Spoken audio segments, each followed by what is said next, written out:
Okay, ready? Yeah, sure, why not? Hello, everyone. Welcome to the Lalo Dagach podcast. Today, I'm here with Nulli of the Nullifidian, Nullifidian. the Nullifidian YouTube channel.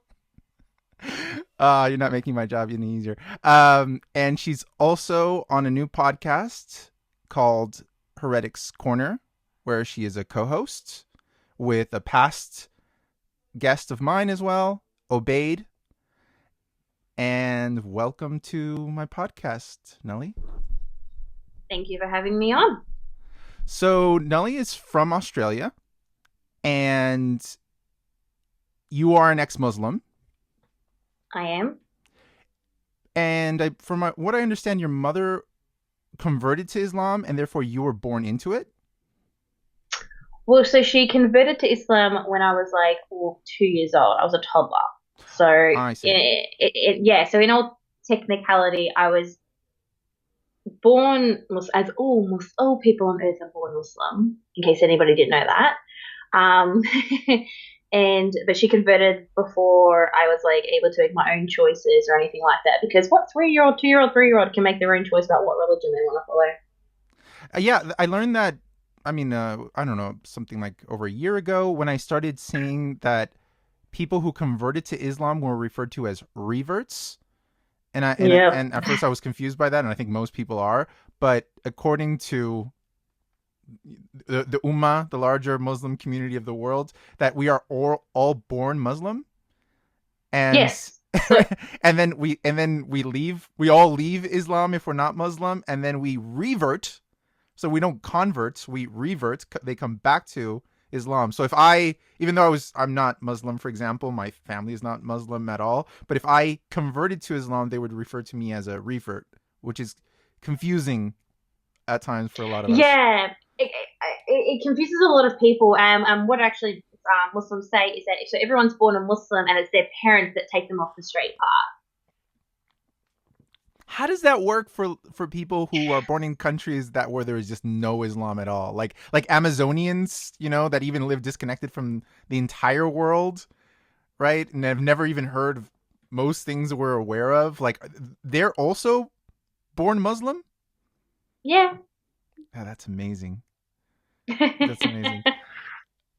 As a that's one a of the many logical aspects of Islam. Yeah. So, I mean, in what sense do you know more about this? Like, in what sense do they think people are born Muslim? Is it like we have Islam in our brains at birth? I think it's something to do along the lines with now don't like quote me on this, but so everyone is before everyone is born there's a book, and it's written with every single thing that you're ever going to do in your life. Yeah, so every good thing and every bad thing that you're going to do is written in this book. And then since Allah's the one that like kind of says be and then you come into being, everyone is born in the faith of Islam.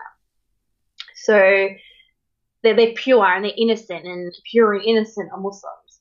And it's when their parents, so like if you're born a Muslim, but then your parents are Christian, they'll take you and make you a Christian, or a Hindu, and they'll make you a Hindu, or any of that sort of stuff. And they misguide you from the true path that is supposedly Islam. And that's why when they say when you come back to the fold of Islam, they call you a revert. I don't know. So, can I ask about your mother's conversion to Islam? Like, do you know, because you were too little when it Oh, happened, but I mean, do you know oh, the story behind I it? know it. All right. I know it. It's a favorite thing for many, many, many Muslims is hearing convert stories. It's an inspiration. It's amazing. So she was raised Catholic, and then jumped in between a variety of religions. So she was Pentecostal.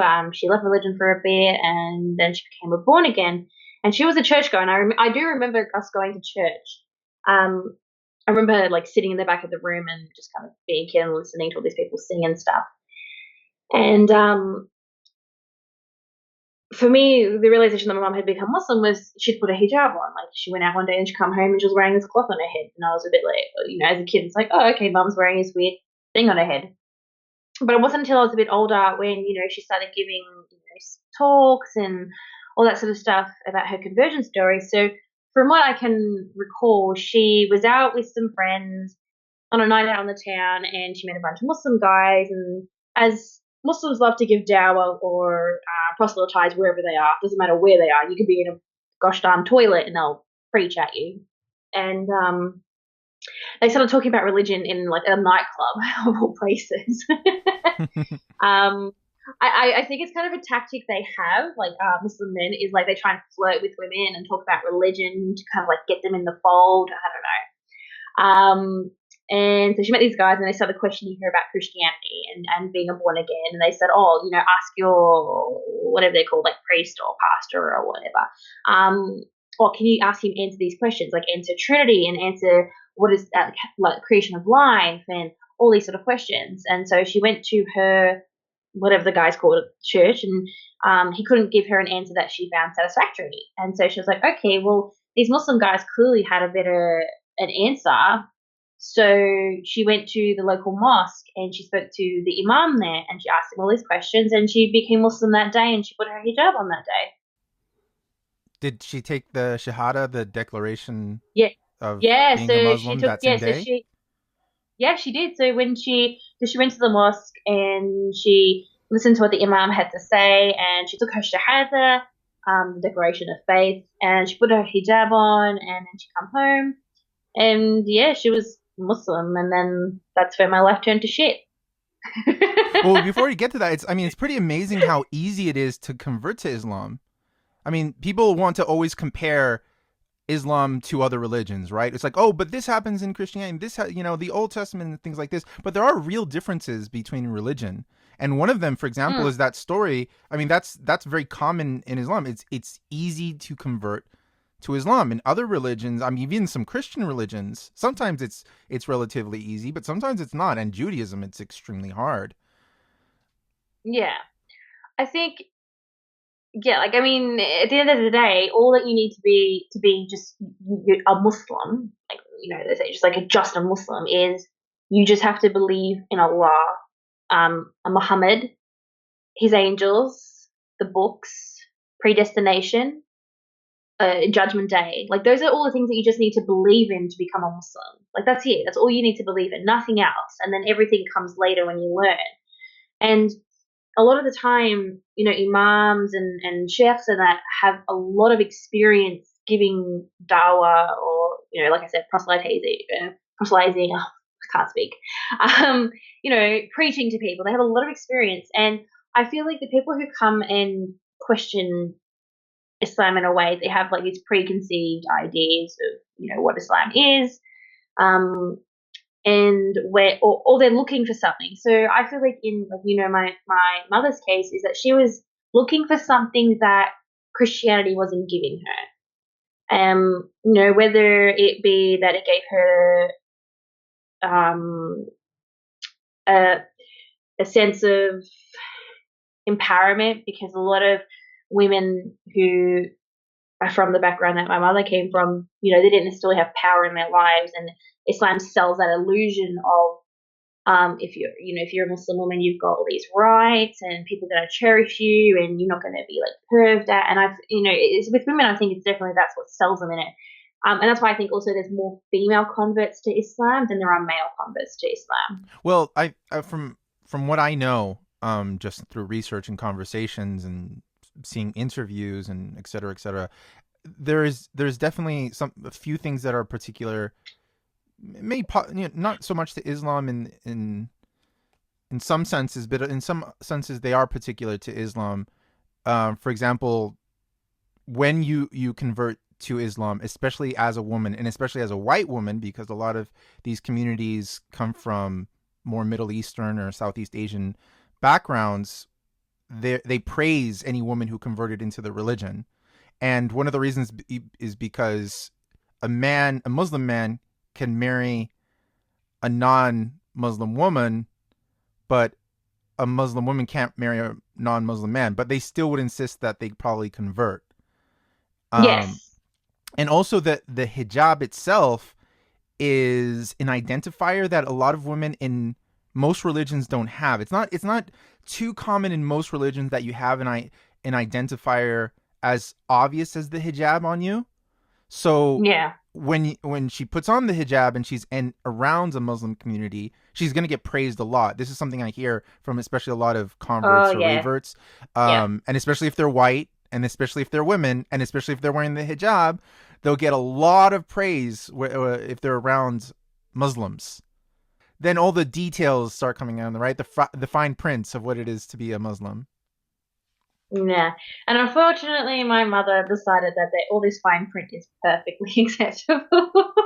Did she? But she must have not known too much from what you're telling me. Oh, Sounds, of course, nah. She didn't really know that much about Islam, but she did pretty much start attending, like the Islamic classes at the mosque and to learning how to read the Quran, and she started doing like a lot of these sort of things, and it also helps when it comes to like the converts is especially female ones is they get them married so quickly, like it's ridiculous how fast. Like with my mum, when she married my stepdad, she met him 3 times and then they got married, like 3 times. it wasn't. It wasn't an arranged marriage, was it?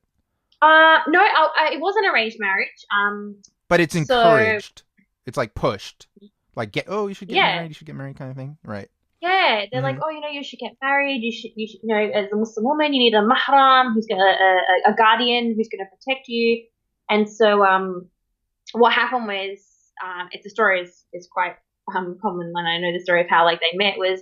So my mum was invited to an Islamic barbecue, and they're like, oh, come sister, come and meet the community. And so she's showed up at this barbecue, and she was there, and then my stepdad was there, and then after my mum had left, one of the ladies' husband goes, oh, there's a new Revert sister, she's unprotected. Is there any brothers here who would be interested in getting married to her? And then my stepdad put his hand up. She's unprotected? Yes. Wait, what, in what sense? Like because she doesn't have a mahram, like a male guardian to drag her around the world protected by I don't know. So then what happened so like my mum didn't even know this was kind of happening. So she gets invited to these people's house, and my stepdad's there, and she honestly thought that he was there to marry their daughter. And then she shows up again another time, and they just kind of like they talk, and there's always somebody in the room. And then so they met. I think it was 3 times. I remember like the house that they went to, and then he went to the imam because the imam was her wali. So a wali is I guess it's like the actual term for a guardian. So if a woman doesn't have a father or a brother or anything like that, she has a wali who can be like an imam or an appointed male who other men can go to and propose or offer their hands in marriage for. And so he approached the imam at the mosque and said, oh, I want to marry this sister. And then they arranged it, and then they got married. And that was it. The next minute I had a mum in a hijab and a Somalian stepdad. How fast did this all happen? It would have been like 6 months. Wow. Minimum. Yeah, it's quite fast. Like that's why I said like they tend to get converts married very quickly, is because as the years progress by, a lot of converts were pushed in my mum's direction, and she was also the same thing, like getting them quickly married off to Muslim men. I mean, what was happening in your life that was influenced by this? Like, were you old enough to remember this happening? What, her getting married or her marrying off other converts? Her getting married? So I was about 3 years old, and I ruined her wedding. Wow, how'd you do that? I can believe you did that, but how'd you do that? I injured myself at the wedding, and she had to at the middle of the wedding, she has to rush me off to the emergency department. Yeah. She never let me let that down. Do you know what you did? What happened to you that you had to get rushed through the emergency room? I think what happened was so basically they had the wedding, and then it was like the feast afterwards. And I think I was walking into a door, and some lady walked out. I remember it was in a doorway, and she walked into me, and then I started screaming. And I was a child, yeah. Children scream for no reason, but I ended up in the emergency department. Yeah. I was a terrible child. So you're growing up and now in this Muslim family. So what were the conditions like? What was it like growing up in that family? Um, I it was obviously a bit different. So I my stepdad was Somalian, and he is Somali. It's not like he lost his nationality. He obviously was raised very differently, and he didn't know how to, deal with kids, especially like Western kids. Even though I was only 3, and so a lot of it was like kind of like a respect thing. So I had a massive cultural shift because before I was just a little kid, I was a brat, and then I was like all of a sudden at 3, I'm being told that like you have to respect your mom, and you can't do this, and you can't do that, and I think it was very confronting for me at such a young age. I was, quickly thrown into like madrasa, which is like Islamic school, and learning the Quran and Arabic. And I remember, as the years progressed by and I hit primary school, it was, oh, it's time for you to put a hijab on. And it wasn't a compulsory thing when I was 5 or 6. But when I hit 7, it was like, no, you have to put the hijab on, and you have to pray, and you have to do all this. And which is in hadith. It says, once a child reaches 7, that you should make them pray, and the girl should wear a hijab and stuff like that. When that happened and you had to start putting on a hijab, how did you feel about it? Did you hate it? Did you love it because now you're dressing like your mother? Like, how'd you feel about that?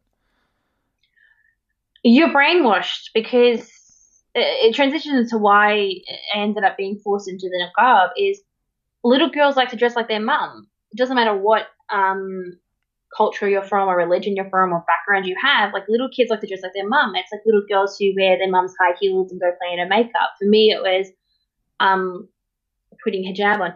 But the difference is, it wasn't like it was like, oh, here, put the hijab on. It was kind of like a slow thing. It's like, oh, I didn't wear the hijab, but when we prayed, we had to wear the hijab, and then just kind of like transitioned to where I was wearing it kind of full time. Really, the only time I ever took it off was when I was at home, and because and because it was from such a young age, and I think many Muslim and ex-Muslim women can also agree, is or even men, from such a young age, respect and obedience to your parents is heavily enforced. So when your Mm. parents come to you and they say you're a Muslim, you need to wear a hijab, you're not going to turn around as this 7-year-old child being like, no, you just don't do that, yeah. Um, Uh, and hey, it stopped you from getting head lice. It stopped you for what? From getting head lice. Oh. Right, right. It's typically when And I it gets there. never had to brush my hair in the morning. But as, well, I guess you like you said, you enjoyed it as far as that you probably didn't totally understand what it was, but you knew that you were dressing like your mother. Yes. Right. And also I guess it was encouraged when you go to madrasa and things like that in Islamic school. Oh, yeah. Like, even it was even so far as I wasn't allowed to wear pants. Like, there was always long skirts in the house and t-shirts, and then it progressed to long sleeve t-shirts, and yeah, it was quite the modesty culture and the influence of modesty was pushed on me from a very young age. Did it ever happen to you that people thought you were foreign because you wore a hijab, and they assume you're Muslim, and therefore they think, oh, she's probably a foreigner, or her mother is, and things like that?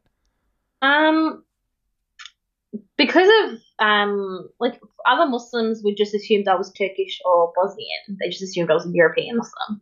Mm-hmm. And then they'd see me with my stepdad and get really confused because he's African.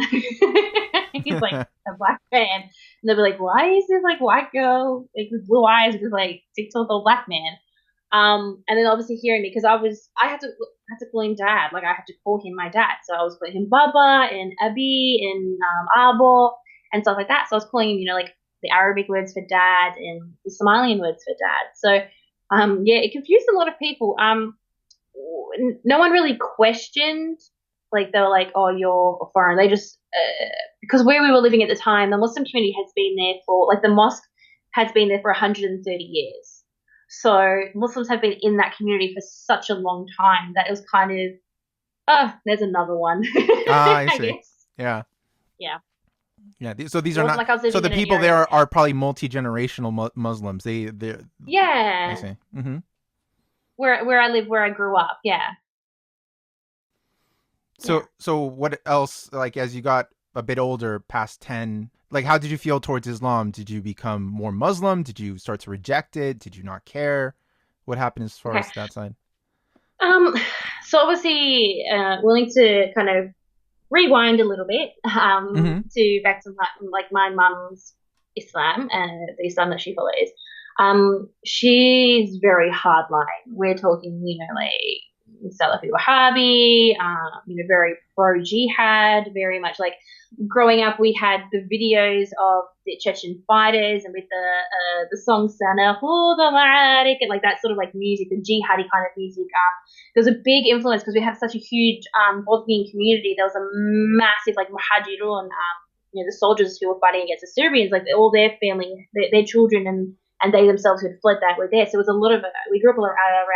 I knew what jihad was. I knew what holy war was growing up, and so my mum was very, very strict with regards to Islam. There was no mixing with boys and no music, no TV, like a lot of these sort of things. And so I kind of didn't like it because I don't like being restricted. I don't like being told I can't talk to this person or I can't talk to that person. Like I remember one time there was a girl at my school and her name was Aria, and I was like to my mum, oh, I've got this new friend. I think I was in year 3. I'm like, oh, her name's Aria. And mum's like, you can't be friends with her. And I'm like, why? She's like, oh, her name's Jewish. She must be a Jew and you can't be friends with her. And I couldn't comprehend it. And I was like, but she's so nice and I like her. I still stayed friends with her. I just didn't ever mention her again to my mum. And I couldn't understand, like, I understood that, like Jahannam and Jannah, so hell and heaven, I understood the concept of those, but I couldn't understand why certain people got to go to heaven and certain people got to go to hell. Like I couldn't comprehend why just because someone is a disbeliever or a non-Muslim, they're going to go to hell. And I grew up listening to, sheikhs like Abu Hamza from the UK and Sheikh Faisal from the UK, Anwar Awlaki, like he was constantly in our house, like constantly. So I'm hearing all these lectures all around me saying like, oh, these kuffar want to do this and these kuffar want to do that. And And I these don't are think I very really took hard much. line sheikhs and Yes. imams. So Mm-hmm. Abu Hamza is all you need to do is just type his name into Google and Google images and he'll pop up. But he is or was, I'm not sure. I'm not in the loop of who's alive and who's dead and who's in jail at the moment. But I think he fought in Afghanistan in the Soviet war, or like when the Soviets were there and like initially there. And he doesn't have hands, so he has like these 2 like claw things, and he also is missing an eye. Sheikh Faisal is a Jamaican English scholar. He was imprisoned in the UK for terrorism charges or promoting terrorism or something, and now he lives in Jamaica because he was basically kicked out. And Anwar Awlaki has the privilege of being a US citizen who was killed by a US drone strike in Yemen, and he was a very hardline preacher calling for the death of the kuffar and infidels, and like that was like those are like my bedtime stories. That's what I would hear as I was going to sleep. So my mom had this very kind of, and it was always so strange because it's like you're an Australian, you're a white woman, and you have such hatred for your own people. And so she'd have moments where she'd pull me out of school because she didn't like that I was learning a certain subject. Like in my education system in Australia, you do like music class, and I was forbidden to do music class. She lobbied the schools so that we could have an Islamic studies class in our public state school, and we'd have a chef would come and teach us Islamic studies in our secular school. And so by the time I reached 10, 11, I'd already had kind of experienced that where, I wasn't allowed to have any non-Muslim friends. I wasn't allowed to have any friends who were boys. I wasn't allowed to do like so many of these things. And I think my mum took advantage of the fact that we'd moved states, and she completely pulled me out of school. So the highest level of education I received whilst living at home was grade 6. Why did she pull you out of school? Because she could teach me everything that I needed to know, and she could also control what I was being taught. So she could correct the curriculum. So she didn't want you having a if I- non-Islamic education. Basically. Yes, pretty much. That's Okay. that's the best way of saying it. So Mhm. she could turn around. Like my parents, they bought like the entire Encyclopedia Britannica, and my homework or my schoolwork was to pick a subject in the encyclopedia and write about it. And then she'd read through it and she'd be like, "Oh, you know, we don't believe this as Muslims. This is not true, or this is haram, or just things like that." So I think it was more to create a controlled environment to just ensure that I wasn't being corrupted by the evil West. How does that happen, that a person like your mother, who was not brought up Muslim and just met some guys and went to a mosque and converted, become that hard line? They well, I personally think she has mental problems. That's my personal opinion, and I'm not a psychologist. I think it's when people go so far down the rabbit hole that they can't get back out. So they start embracing small things. Like she put the niqab on. Oh, I would have been 6 when probably younger than that when she put the niqab on, and she's never taken it off ever since she put it on. She still wears it to this day. In 45-degree summers, she's wearing that niqab. The face veil, for people who don't know. She started. Well, yeah. Just I worry about people sometimes who are not Muslim. And it sounds like a very typical thing everyone should know, but trust me, a lot of people don't know the first thing about Islam. The burqa, the face veil, the ninja mask. But it was the one where she covers her face, but you could see her eyes. So she had a niqab that had where there was like 2 layers to it. So I used to wear the same ones as well. Where you had like this eye slit available, but you had a cloth on top which was a lot thinner, and you could pull that over your face. Right. So you could have your eyes covered. So I at one point was wearing as well, like my mother, the full, like everything was covered. I was a floating tent. So with the face veil, a long dress, and even gloves and things like that. Yeah. Wow. So so my mum believes that the niqab is fard. So fard is the Arabic word for compulsory, which means it has to be worn. Like you don't have a choice. It's not recommended. It's you have to do it. When did you start wearing it? So she encouraged me to wear it when I was 12. 12? Wow. What was that experience like? Well, I wasn't going to school, so it's not like right. No one really commented. It was, I feel like she pushed it on me so young, and it may have also been a factor of her pulling me out of school, so just adding more to that control aspect. Because, like I've said it previously, it's where little girls like to be like their mums. So I, as a young child, was always seeing my mum wearing a niqab, and she's like, "Oh, are you going to wear the niqab?" I'm like, "Yeah, when I'm an adult." Kids are like, what they say, right? And then, she comes to me, and it was not long after I had my first period, and she's like, "Oh, you're a woman now, so you should cover. You should cover up everything." And at that point, I was already wearing a giant hijab. So my hijab, which is just like the headscarf, actually was down to my knees already at that point. Like I was wearing a big scarf and everything like that. But she was like, "Nope, you should wear the niqab as well."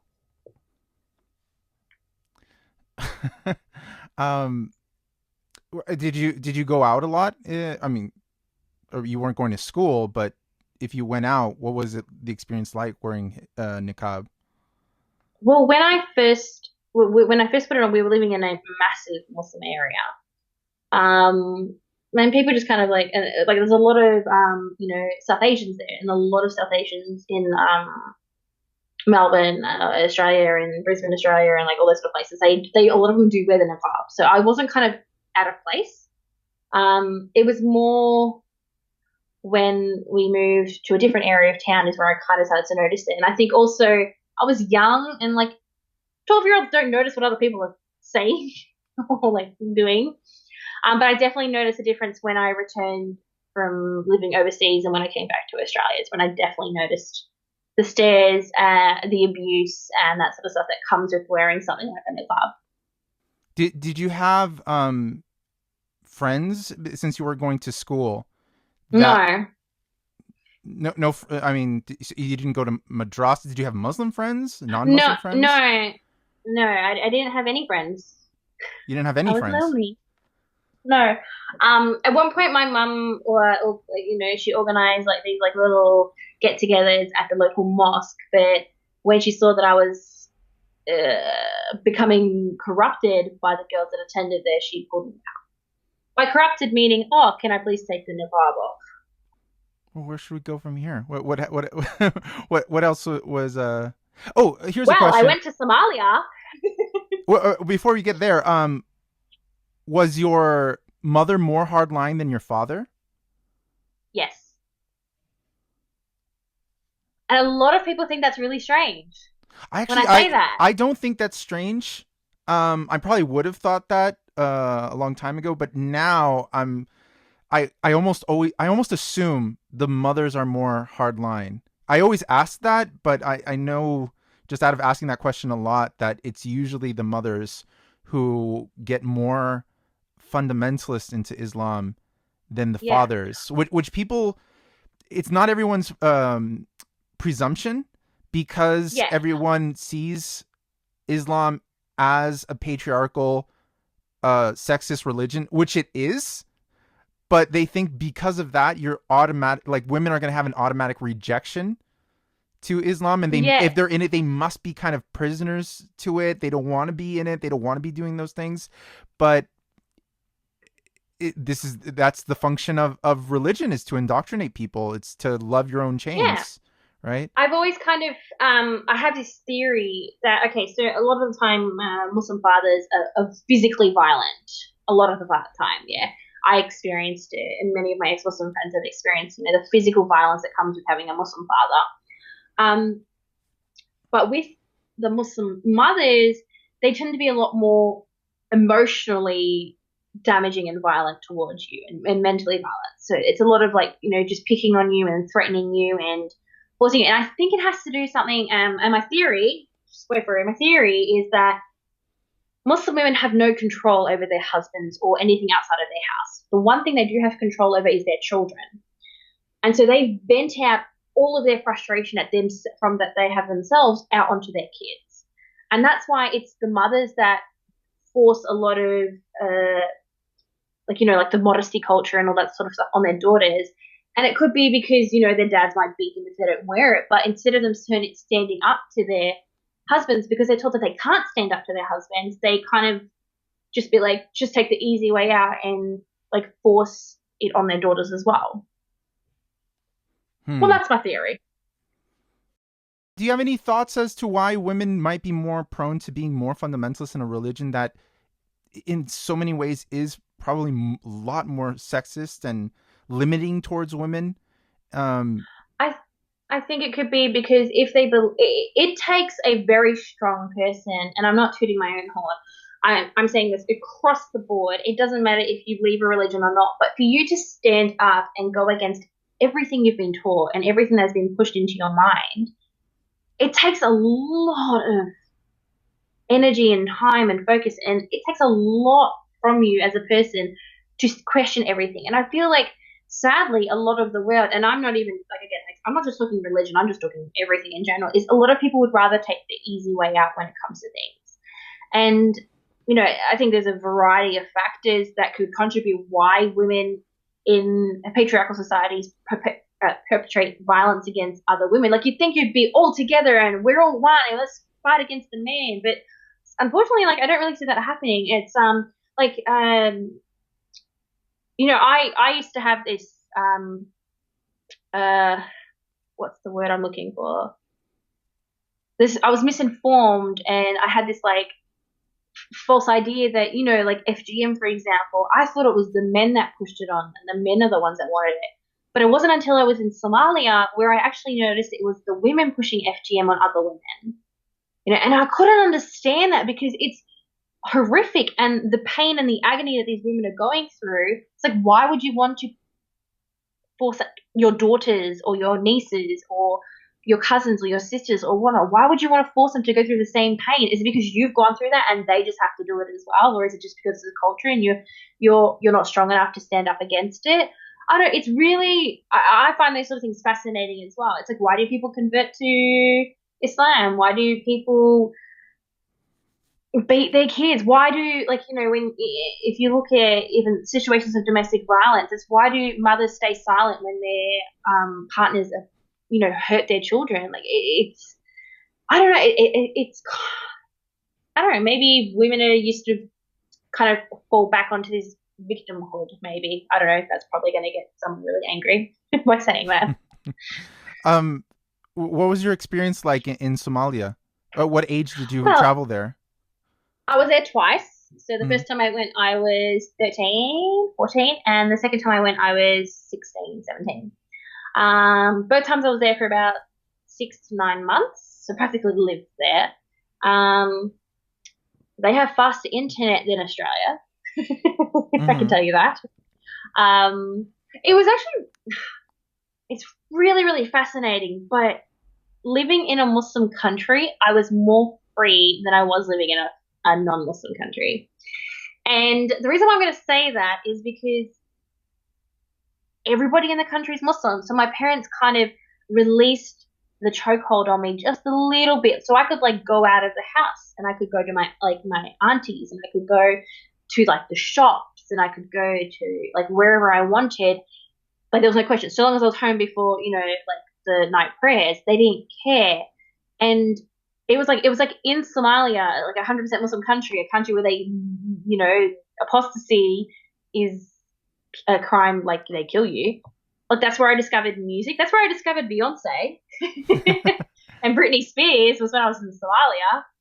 Because when you were in Australia, you weren't allowed to listen to music at home? Yeah, I wasn't allowed. No, I wasn't allowed. Were you disconnected completely? No television, no movies, no music? So no music was allowed. Television, it kind of came and went, like whenever we had television. My parents always had to like verify what we were watching, and like I remember, even when we were on the plane flying to Somalia, and my dad was sitting next to me, and there was like this like a kissing scene, like not even like one of those like dramatic, intense, like, oh my god, we know where this is going scenes. It was just like a simple kiss, like, like it was like some teenage movie I was watching, and he literally reached over and he grabbed my chin and turned it away, so I made sure I wasn't watching it. Like, they were very strict on. Wait, how old were you at that point? I was like 14, I think, or 15. Like, I was a teenager as well. Like, he was like, Haram, you can't see this. You couldn't see a kiss at that age. Kiss. I never saw my parents kiss, ever. Like, I don't even know how they created the many children that they have. It's funny. I just read a book by a Saudi woman named Manal al-Sharif. She wrote a book called Daring to Drive. She protested the ban on driving in Saudi Arabia. Now she lives in the West. I forget where she lives in the West, but she lived her whole life in Saudi Arabia. But I was reading all the limitations she grew up with, and I was thinking to myself how alien that world sounds to me. But people don't really imagine that there are people who are almost living like that in a Western country. And you were much, you're not the first person I talked to who's lived in a Western English speaking country, people from Canada or the United States. But it's always fascinating to me that there's a person, for example, in your case, like in Australia, who's in a niqab, who's not going outside, basically not going to school, not listening to music, not watching movies. It's a very strange thing, especially to me, since not just I didn't have those limitations, but I studied film in university. So to me, movies was my life. I just couldn't imagine my life without those things. And I think most people can't. I mean, most people I grew up with, they were fanatical about something. If it wasn't movies, music or or something. So it's just what kept you busy? What was your passion growing up in an atmosphere like that? I'd like to state that I am an amazing gamer. I can play Command and Conquer's General Zero Hour very, very quickly and very well. Age of Empires also, I'm absolutely fabulous at playing Age of Empires because that's what I used to pass time. And I read so much. And we're talking like, we're not talking like, 5 years ago. Like we're talking a time when like not everybody had a mobile phone. Well, granted, I didn't get a mobile phone until like 2011. But like it was a time where you couldn't just like, grab on your phone or just jump on the computer and find something. Like, YouTube didn't exist. Well, maybe it did, but it wasn't really there. But like, none of these sort of things were like around. So I mean, even when there was mobile phones, we had the flip phones for a long time. You couldn't read on those, especially not articles or books or anything like that. Now, like ebooks, yeah. I don't know at what point, like I forget around what year, but it wasn't like that long ago that reading, for example, like articles or books on your phone became practical. I mean, for the longest time, even when you had cell phones and internet, that wasn't something you could really do. What books did you read though? Oh, encyclopedias. Okay. Everything. I read the back of a freaking toilet cleaner. I would read anything and everything. I mean, given that I lived in an Islamic household, I read the entire Quran multiple times. I read all the hadith, so the different kinds of hadith books out there. So Bulugh al-Maram, Sahih al-Bukhari, Riyadh al-Salihin, Sahih Muslim. These are just names of books. I read The Sealed Nectar, which is the story of Muhammad's entire life. I read Tafsir ibn Kathir, which is just Tafsir ibn Kathir is a guy named Ibn Kathir who interpreted the Quran using hadith. Like I just read so much, and it's contributed to the fact that I'm an amazingly fast reader. Eventually, after the second time of being in Somalia, when we came back to Australia, I managed to like kind of convince my parents to let me go to a library because I'm like, what haram can I do in a library?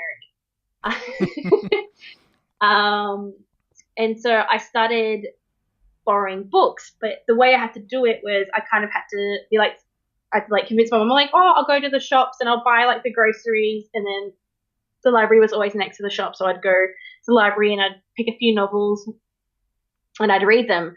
And the other thing that helped me, and I swear this was probably like what saved me a lot, was I used to write stories after stories, like fantasy worlds, like these massive, expansive worlds that I could escape in myself and, imagine that I was one of these characters so I didn't have to face the reality of my existence. So you wrote fantasy and you played video games. So Islam made you into a massive nerd. It did. When I was playing video games, it was like really limited amount of time. Also, I'm really handy. So because my stepdad is a electrical engineer, and so I he was like he really loves science. So he'd go to like the Sunday market, and he'd bring home like these like little electrical grids, so you could like circuits and stuff. So like you could build your own circuits and turn lights on. Like I can build a computer now. Like I'm quite proud of myself. So I found things, and with my siblings and that, we spent a lot of time in the backyard, and we created these like massive like kids do. They play like create fantasy games. But like man, we were like all out. Like we were like I was Magneto's daughter, and my brother was like Wolverine's son, and we hated each other. And yeah, we created our own world. And like I said before, I feel like it's a bit depressive because in the sense that that's what we had to do that's what I had to do to kind of survive my existence there, really. That sounds a bit of a contradiction to me. The fact that you say that your stepfather was so into science and he even brought it into the house, but the family at the same time was so hardline religious. Like, how did they reconcile those two things? Because there's this wonderful thing called stupid smart people. Stupid smart people? Yeah. Okay. Like okay. I always use my brother as an example. My brother's like one of my brothers. He's an absolute genius. Like, you know, when he was like 12 years old, he was doing like, you know, the highest level of physics he could for a high school student, like chemistry and maths, and genius kid, right? Absolutely genius. But he's freaking stupid. Like, he's also like, he has absolutely no concept of like how the real world works. And I feel like the same thing. I mean, America has a politician who believes in God, but he's like, he can literally like drill into your skull and fix any problems that's going on in your brain, but he believes in a God. I just feel like some people make it work and just ignore it. Like, ignore all their doubts and their issues and the questions that they have about it. That's. Did you feel any contradictions at the time? Like, you know that your father is bringing home things to build circuits, but then you're wearing a niqab and you're getting this fundamentalist education. Did you see? But I didn't know it was a fundamentalist. Remember, I didn't know it was, because by that time I reached that point, I hadn't been exposed to other people. Like, I knew it was extreme. I knew, but the thing is as well is in the Muslim community, when you're at that level of extreme or piety, people speak about you in hushed tones. They're like, "Oh, did you see sister? Blah blah blah." You know, and when people would find out, like my mum would be like, "Oh, this is my daughter Nulli. She's," and people are like, "Oh, mashallah, so nice to meet you. Oh, you're so cute. Blah, blah. Oh, how old are you? Oh, I'm 14. Mashallah, she's 14 and wearing a niqab. Oh my God, you must be so proud of her." So it's kind of, you get put in this piety is it's an amazing thing in any religious community, I think, and you get kind of put on a pedestal. And so I was constantly receiving these like things of validation. But by the time I hit, you know, like my mid-teens, I'd start to like really like question them, and I started noticing like hypocrisy in these things. So, you know, I went to Somalia and I'm seeing like the sheikh's daughters, like sheikhs of the entire country's daughters, like listen to music and like chat with boys. And it started bringing all these conflictions. And obviously when you're in your teenage years, that's when you start questioning things. And I've kind of had this theory that when you're a Muslim teenager and you start questioning things, one of two things happens. One is you leave Islam and you're like, nah, this is full of shit, doesn't make any sense, I'm gonna leave. The other one is you become more religious. And like, I've definitely seen it with people I know, because despite my parents keeping me out of the community, by the time I hit like my mid to late teens, I was kind of, they couldn't keep me locked up inside because everybody would be like, "Oh, where's Nulli?" And so I kind of slowly started getting into the community and just seeing kind of all these discrepancies. And obviously all that time I spent reading all the Quran and everything, and it kind of backfired on my parents, because my dad was always like, "Oh, you know, question things." Like, you know, when he was teaching us science and stuff, he'd be like, "Oh, why does this happen? And why? Always asking why." And then, but I couldn't ask why for anything religious. It's like, "Oh, this is the way it is. You can't question Allah. It's a sin to question Allah. This is how it is. You can't change it. Islam is perfect." Like, I'll happily admit that I even fell into that whole like, "Oh, you know, the West is trying to like lie about Islam," and, you know, because that's what I've been taught. And when you don't have any of those outside influences, you don't think beyond the little bubble that you're growing up in. And eventually, speaking to other people and experiencing other things and other Muslims and other Islamic ideas is, ironically enough, which is what made me start questioning. And then I began to feel like I was suffocating. So that's when I really started being like, I don't want to believe, but I have to kind of act like I want to believe, because I don't want my parents to basically hurt me. Hurt you how? Because they were physically violent. I already said that before. They like to like, yeah. Muslim parents, any sign of disrespect results in a smack. A light smack, supposedly, yeah.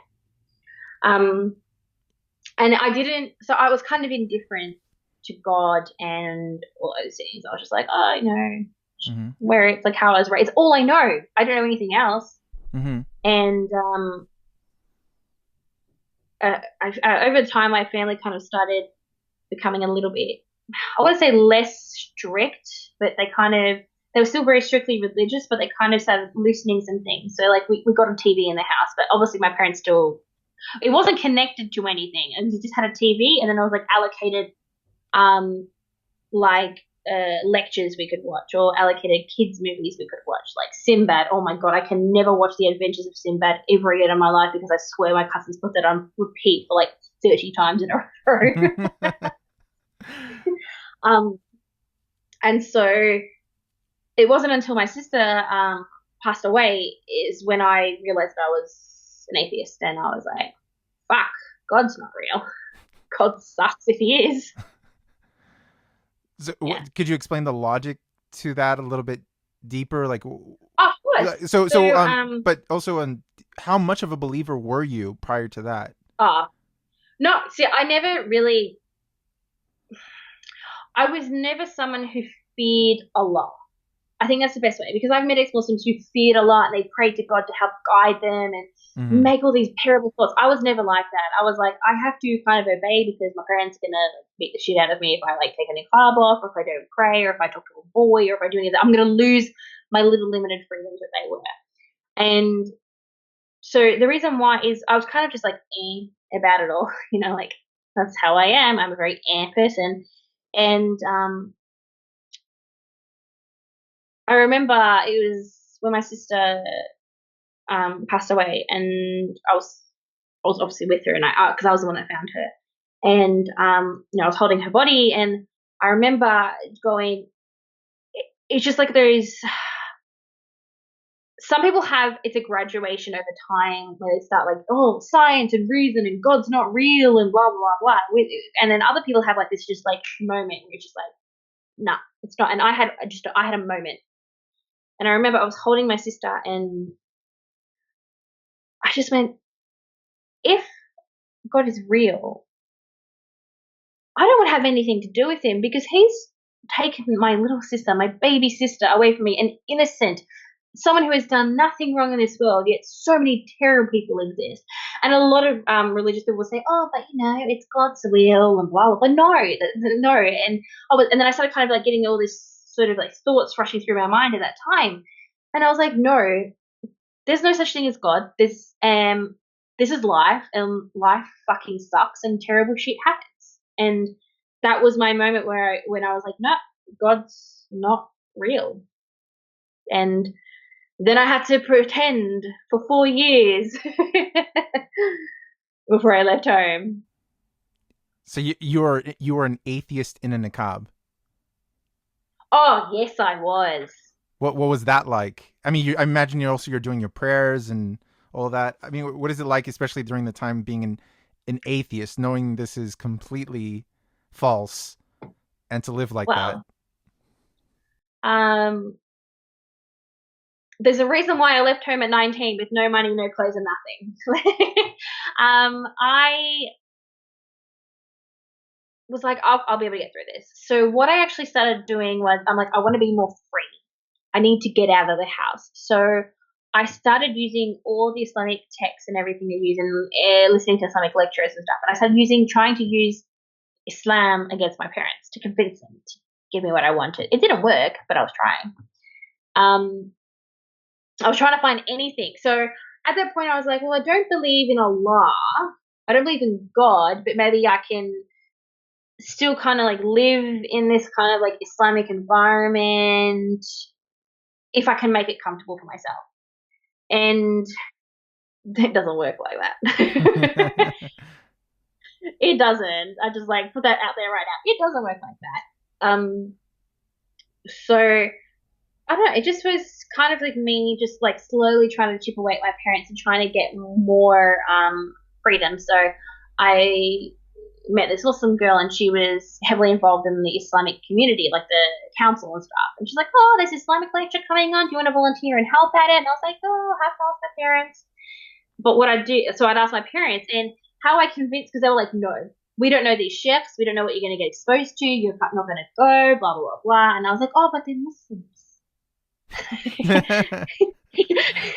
And I go, so I went to the first night, and then I came home, and I got into a huge fight with my parents because I was defending one of my siblings because they were like saying something. I think it was one of my brothers, and they're like, why haven't you grown your beard? Why do you keep shaving? It's haram for you to shave your beard. Like, that's how far my parents went.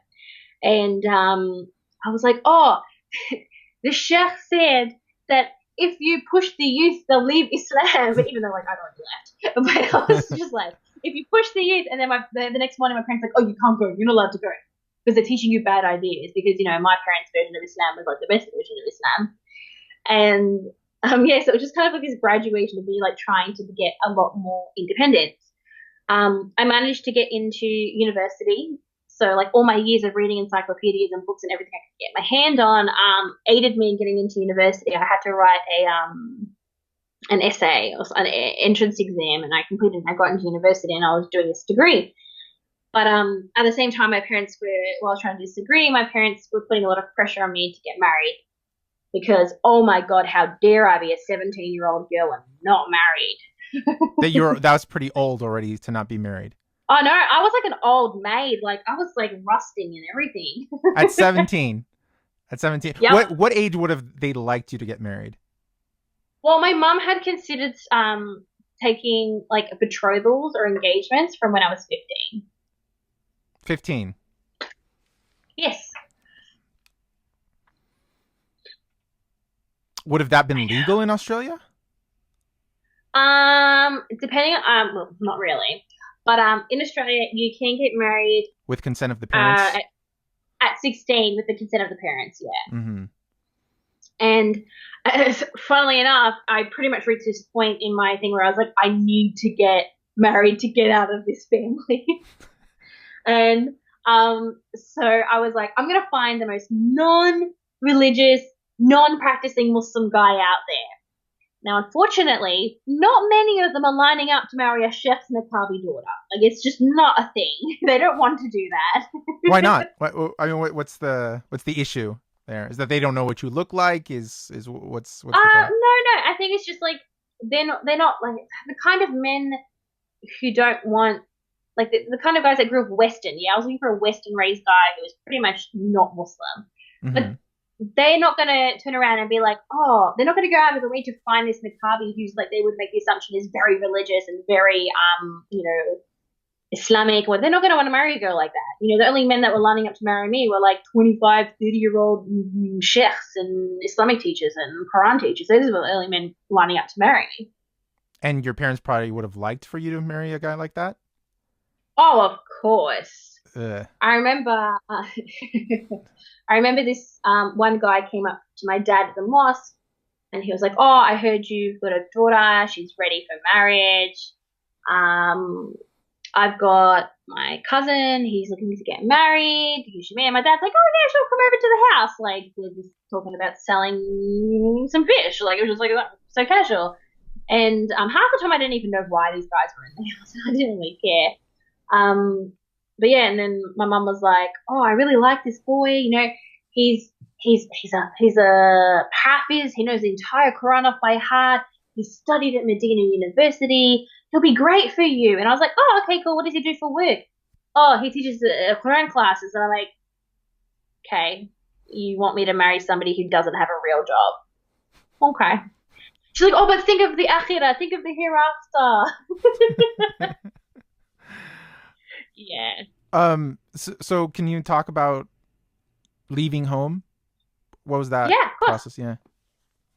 Okay, so I always have this disclaimer before I begin the process of leaving home. Don't try this at home. So eventually I had managed to kind of make some non-Muslim friends that I've met. And I've kind of become friends with them, but like I had to like delete the numbers out of my phone and stuff like that because my parents would go through my phone and call anybody they didn't know and be like, how do you know our daughter? And so I had these non-Muslim friends, and I was seeing how her life was like not Islamic. You know, it's like, oh, she wasn't like burning in hell and her life wasn't terrible because she wasn't on the straight path. And so I kind of made friends, you know, with her and a few of her friends. And I was experiencing this, and I was still in Niqab. They'd never seen me without a Niqab on or anything like that. And they treated me like a human as well. Like I wasn't this like precious diamond that had to be hidden away or how dare you touch her or anything like that. It was, I was a they treated me like a human being. And I think that's kind of was what gave me the courage to kind of like, maybe I could be like this, maybe I could leave. But when I actually left, I hadn't made like any plans. I was kind of like, it was a fantasy for me. It's like, like the girl that believes in a prince. I believe in freedom. And so eventually what happened was, so I'm doing online university.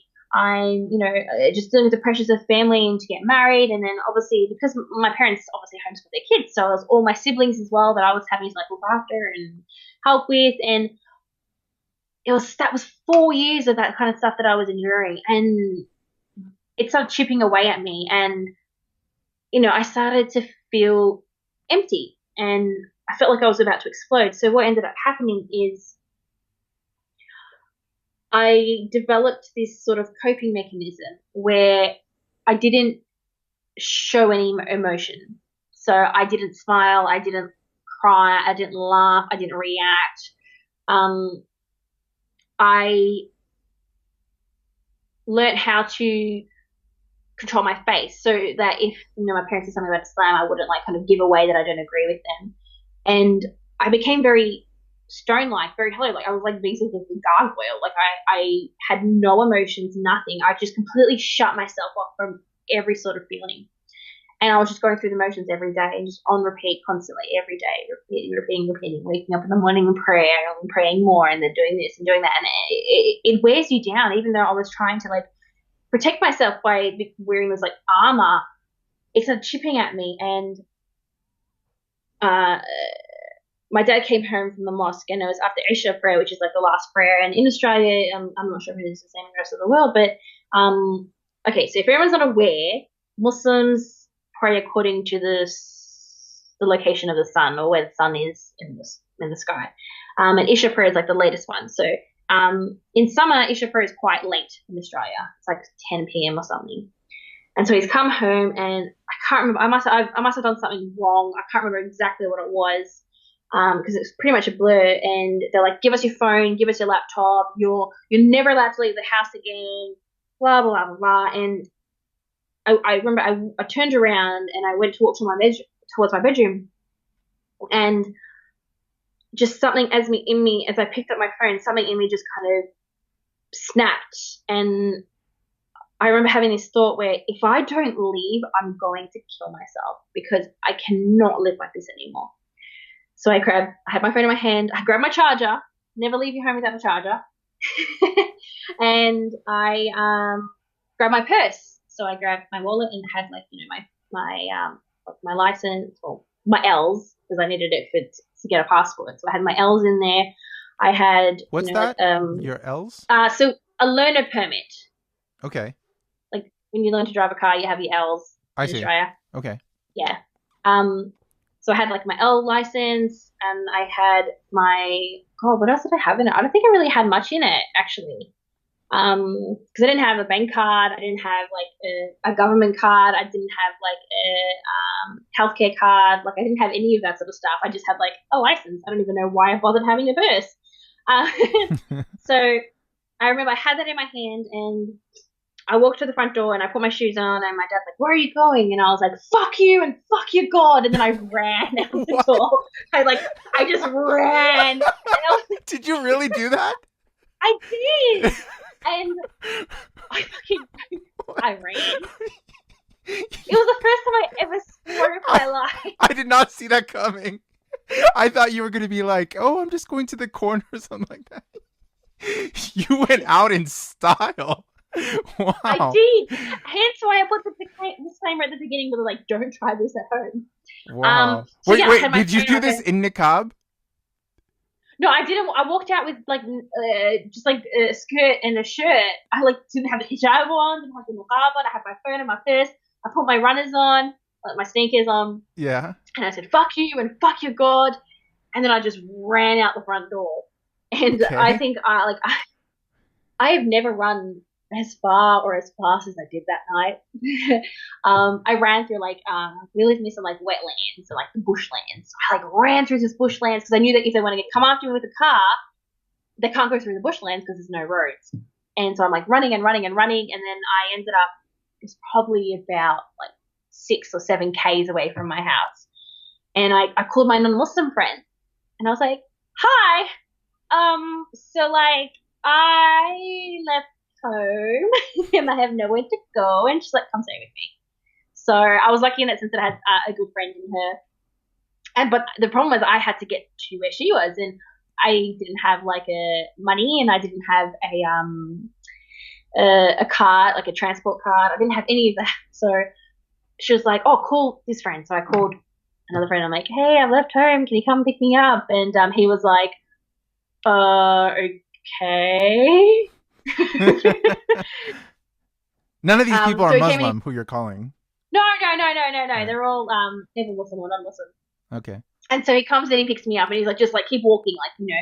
And then my parents were like calling me, and they're like texting me, like, we know where you are, we're going to find you, blah blah blah blah. And they like kept calling, and I was just like, I'm not gonna deal with this. And then you know, my friend rocked up, and he picks me up, and we start driving, like, we know what car you're in, we're following you. And then I was like, oh my god, I've got so much anxiety, I'm gonna die.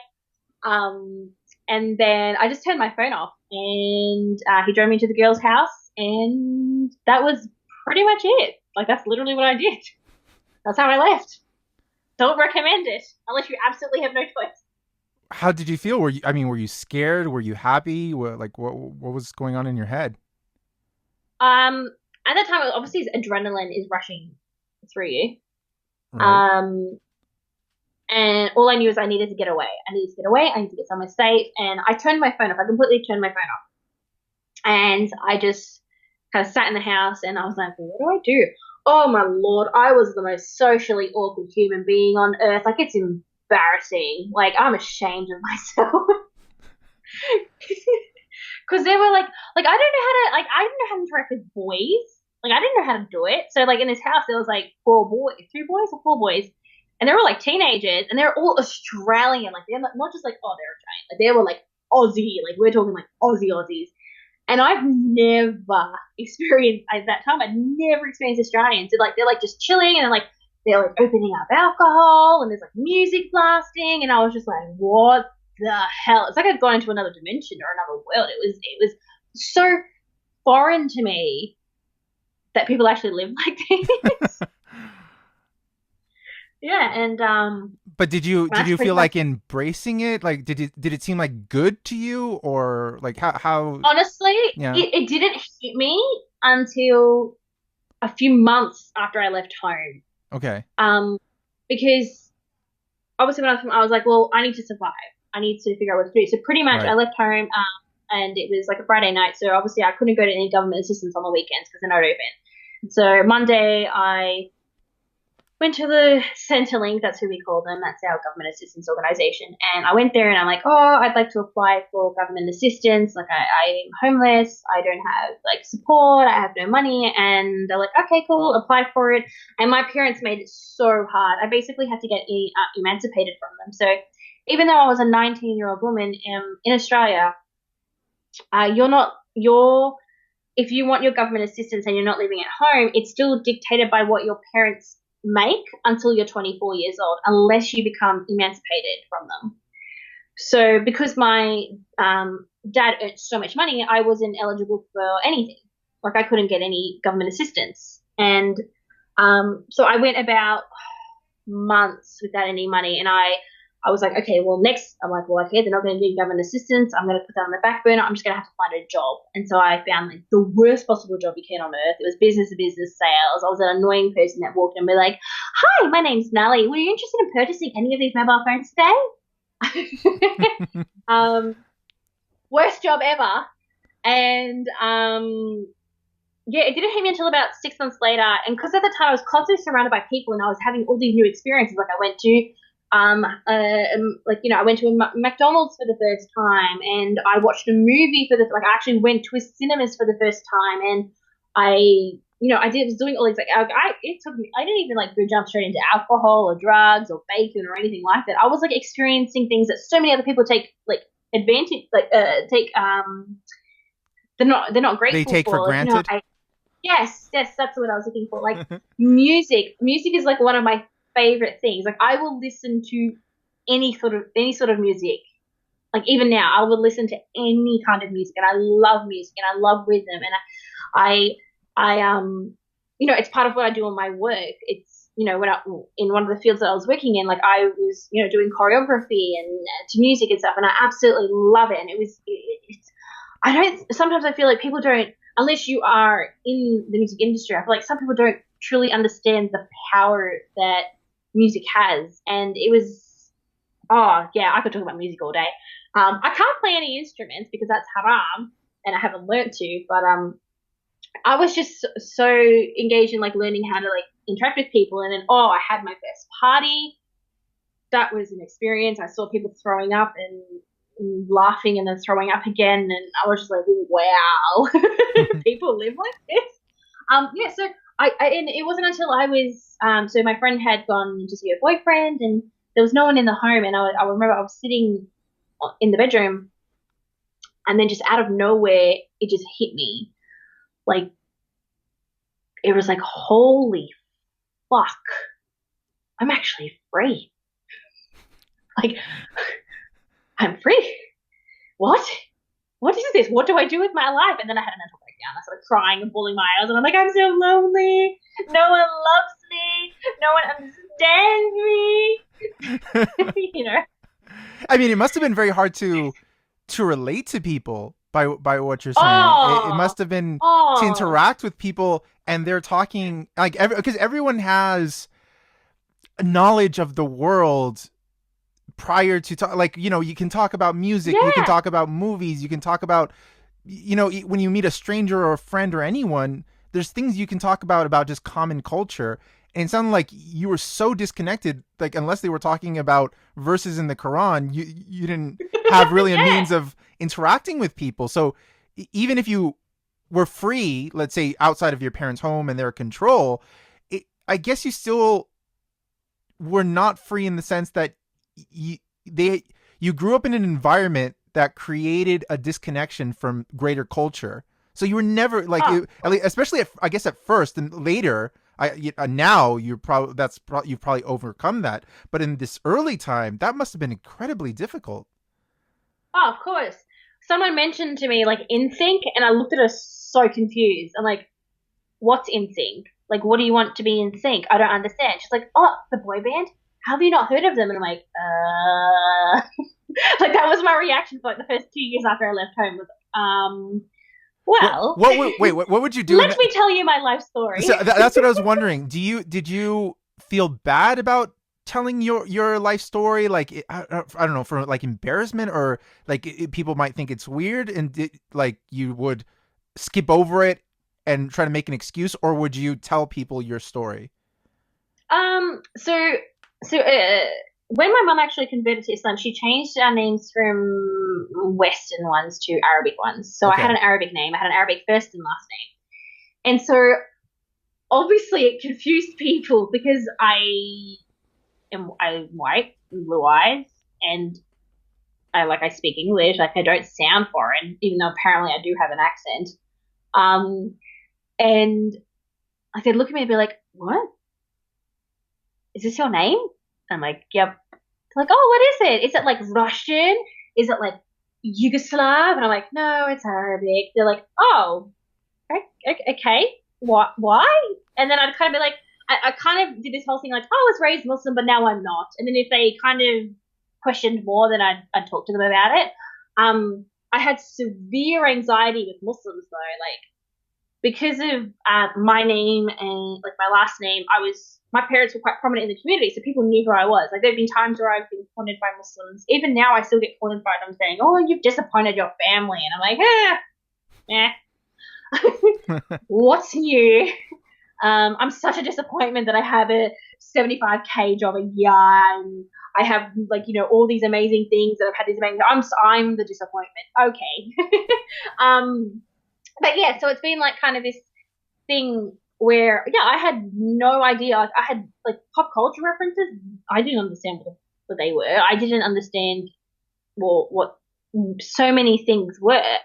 I was socially, my partner likes to say, he's like, you were socially retarded. I was though. Like, let's be real. I didn't know how to function in society. I didn't know how to Well, that's actually write a that. resume. I mean, a lot or- of people think. I mean, obviously for good reasons, people think that term retarded is offensive. But in your case, it's like if you could say it's very accurate in a sense, because to retard is to yeah, hold someone back, to hold back, yeah, to retard their education, for example. So you were socially held back and culturally yeah, held back. So it's a very accurate term actually in this case. yeah. Yeah. Yeah. So I just, I didn't know a lot of things. Like I didn't know, and I had to learn a lot, and I had to learn it so fast. Like I had to learn how to catch a like do a connecting trains in the middle of the city. I had to learn how to like open a bank account. I had to learn how to get a phone plan. Like I had to learn how to do so many things, and it wasn't easy because I had one piece of ID, which was me in a niqab. So it was kind of like really confusing. But Wait, yeah, you're it was. in your niqab in your ID? Well, no. So in my license picture, I had like there was me, and like you can see my face because in Australia, obviously you have to be face showing. But my niqab is flipped up, so you can see that I've got a niqab, and like I'm wearing a hijab and everything in my well, not Wow. now, but in my license picture I was, and you can understand how confusing it was when like I'm like going into like a bottle of an alcohol shop, Uh-huh. um, and like bringing and showing my ID with like a hijab on. It was just like really fucking strange, and yeah, but you learn, and I think in some ways I think it was so good that I learned everything so fast, and I think and regardless of like pop culture references, how to survive in life generally, and that I think it's given me a deeper appreciation for things that so many people take for granted. When you interact with people, is there a lot of culture in Australia to hold up Islam as this misunderstood progressive thing that just racists don't appreciate? Do you know what I'm talking about? The whole It's a left thing where it's just like Islam is yeah, a yeah. feminist religion. Do you have a lot of that in uh in in Australia? We don't have like from my knowledge. Granted, I don't watch TV because it's just for shit, really. But from my knowledge, we don't have like people from like the left, as in non-Muslims, going on national television and screaming that Islam is feminist. I have encountered it in my work environment. I have a coworker who's born again, and she was saying some stuff about Islam, and normally I kind of just am like, I'm at my work, I don't, and she just kept saying this stuff, and I just kind of like snapped it at her. She's like, oh, but it's so like amazing, and it's this and it's that. And I'm like, then why don't you go join misogynistic religion? And I was like so angry at it. And there's definitely a lot of things, but when I tell my story to people, like all my coworkers know about it. They know that I speak about ex-Muslim stuff, and like my work knows about it. They just say, "Don't put your real name on it." Um, a lot of them are kind of like horrified. Like I'm like, "Oh, we didn't know this happens in Australia," and that's why I speak up, because it doesn't. People don't know it happens in Australia. People didn't know that I was a 14-year-old girl in niqab and that I was walking down the street. No one knew that I was being deprived of an education. Like nobody knew anything about me. They just assumed that I was another girl fresh off a boat who didn't speak English and wanted to walk around in a giant black tent all day. Like that's what they assumed. And Well, people.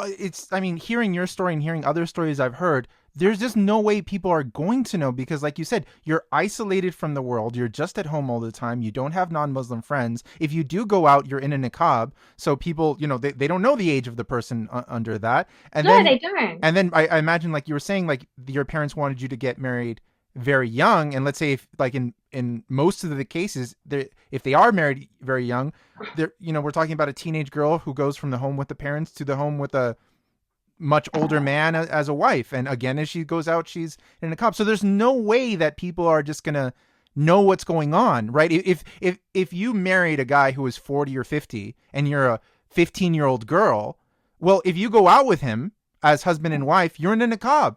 If people saw that relationship without the niqab on, they think that's fucking weird, right? It's like this pedophilia. You have the niqab on, they don't know what age you are. Yeah, this is why I am a massive advocate for niqab or burqa bans. Mm-hmm.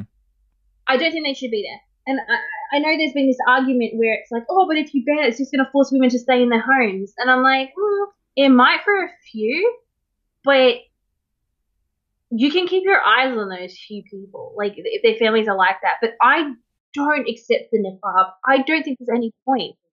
Like, I turned around and I said, okay, so it's okay for them to force women to stay at home. Like, you're not seeing how wrong it is in your logic by saying, oh, but if we ban the niqab, no women aren't going to be allowed to leave their home.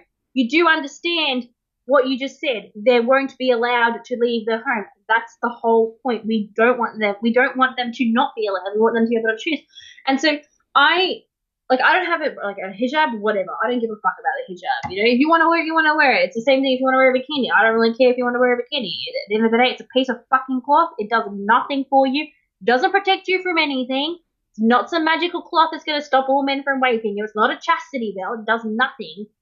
But I'm not as anti-hijab as I am anti-niqab. Like, I'm not even like, oh, I don't like it. I'm like anti-niqab. Like, I would, if there was a vote to say should be banned, niqab and burqa, and I would say yes, that is where I stand.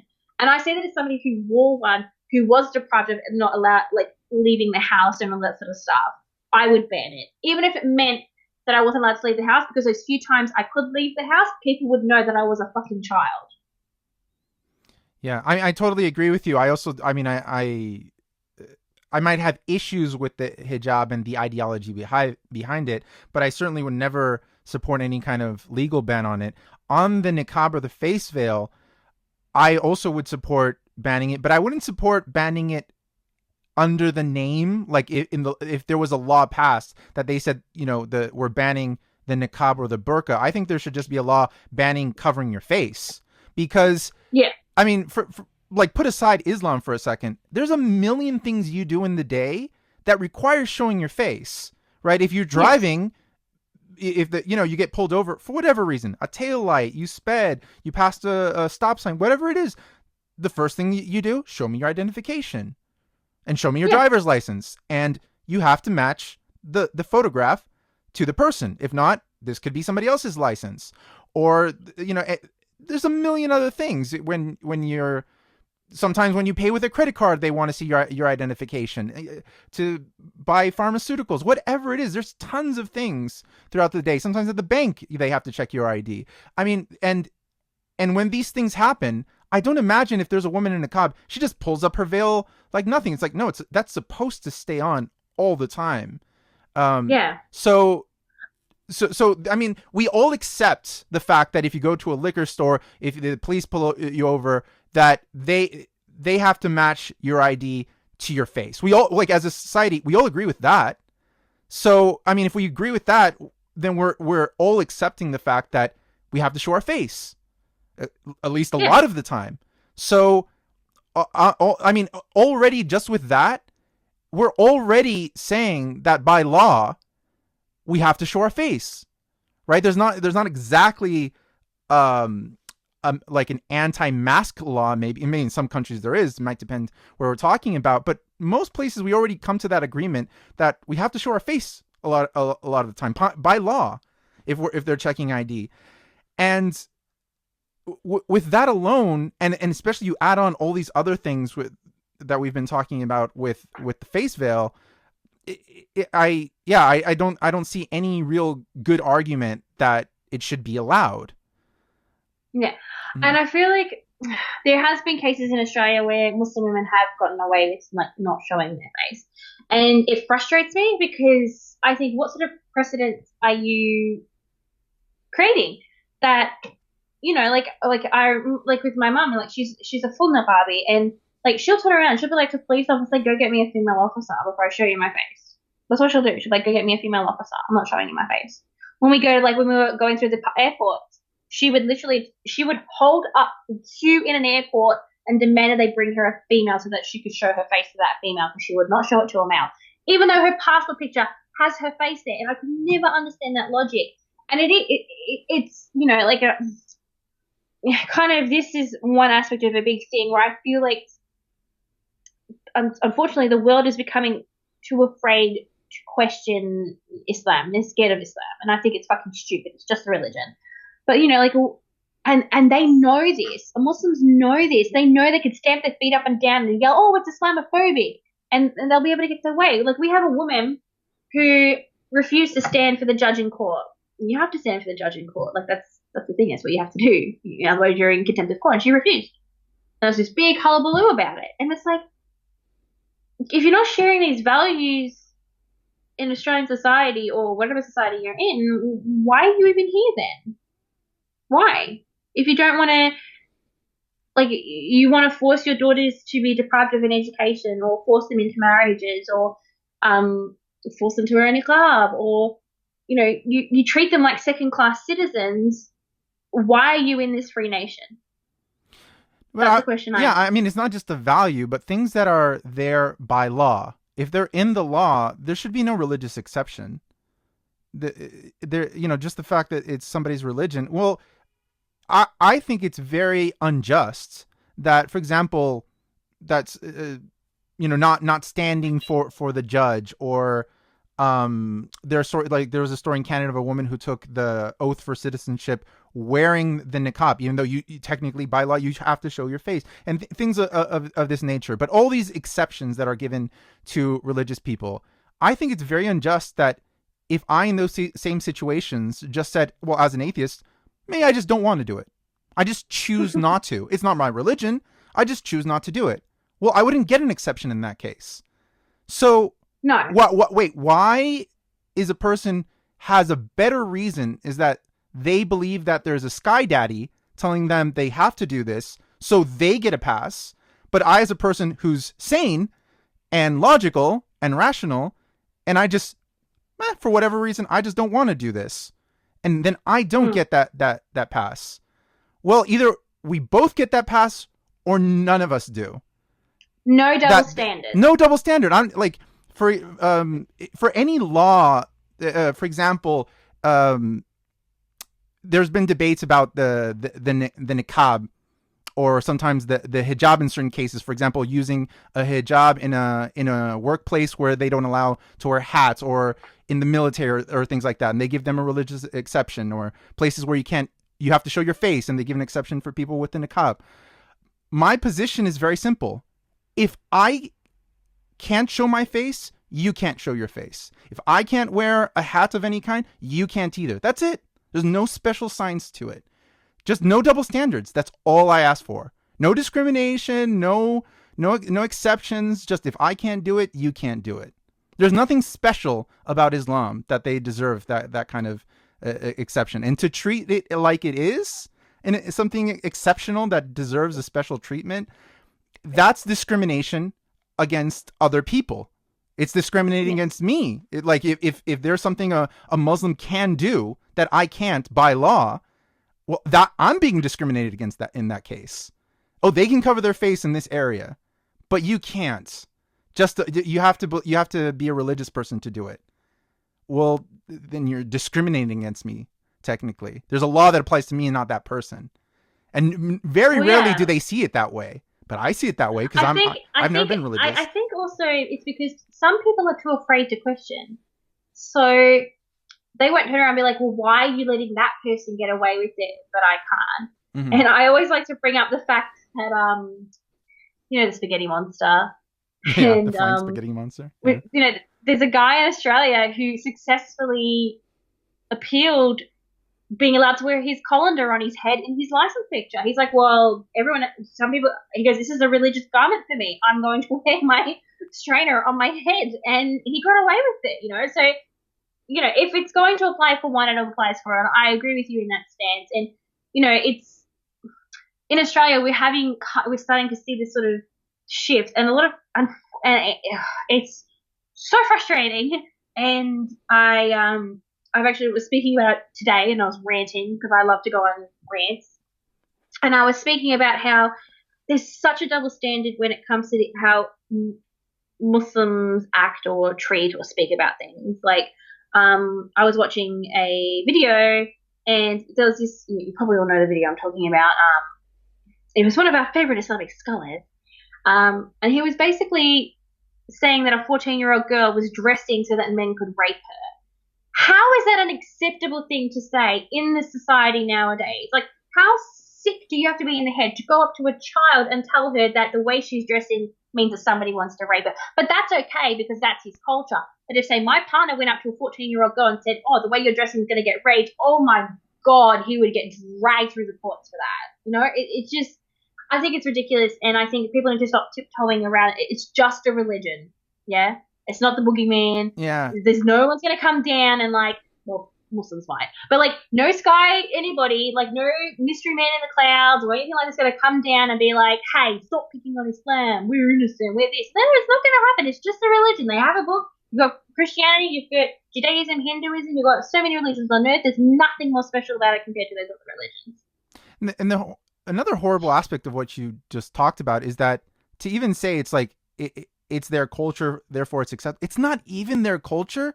In most Muslim countries, even that comment by that guy about raping that little girl, in the average Muslim person in most Muslim countries, most people would be horrified also by that. But the hardliners in for example, in Australia, you know, if that happened, they would say, "Oh, you're discriminating against us. It's Islamophobic." They use that and they say it's our culture. It's not even their culture. That's not even true. So there's an abuse of that saying and that feeling that of tolerance and multiculturalism, and for Westerners, the non-Muslim community, to accept that. To accept, oh, well, you know, we find this morally horrific and completely unacceptable for non-Muslims, but they're brown. You know, maybe saying that to a little girl, man, what can we do, really? No, that you're really holding these people because of their skin color and heritage and whatever it is, their background, to a lower standard.